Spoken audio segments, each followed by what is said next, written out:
মহাভারত অনুসারে কুরুক্ষেত্রের যুদ্ধের পর ভীষ্ম 58 দিন ধরে শরশয্যায় শায়িত ছিলেন এবং মাঘ মাসের শুক্লা অষ্টমী তিথিতে তার দেহত্যাগ হয়।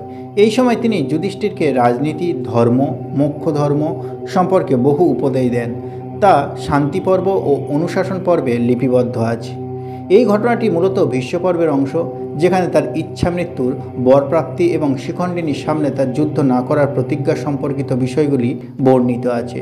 কুরুক্ষেত্রের যুদ্ধের দশম দিন শিখণ্ডিনীকে সামনে রেখে যুদ্ধ করা হবে। অর্জুন ভীষ্মকে তীরবিদ্ধ করেন। যেহেতু শিখণ্ডিনী আগে নারী ছিলেন, ভীষ্ম তার উপর তীর গ্রহণ করতে থাকেন। সময়কাল এই অবস্থায় তিনি 58 দিন পর্যন্ত শরশয্যায় ছিলেন। মাঘ মাসের শুক্লা অষ্টমী তিথিতে তিনি ইচ্ছামৃত্যু গ্রহণ করেন, যা ভীষ্মের অষ্টমী নামে পরিচিত। বাংলায় ভীষ্ম ও তার শরশয্যা নিয়ে বহু নাটক ও সাহিত্য রচিত হয়েছে, যেমন রাজশেখর বসুর মহাভারত ভীষ্মের শরশয্যা বর্ণিত হয়েছে। ভীষ্ম অষ্টমী ভীষ্মের মৃত্যুবার্ষিকী হিসাবে এই দিনটি পালিত হয় এবং বিভিন্ন স্থানে এটিকে ভীষ্ম অষ্টমী হিসাবেও পালিত হয়। ভীষ্মের উদ্দেশ্যে তর্পণ করা হয়।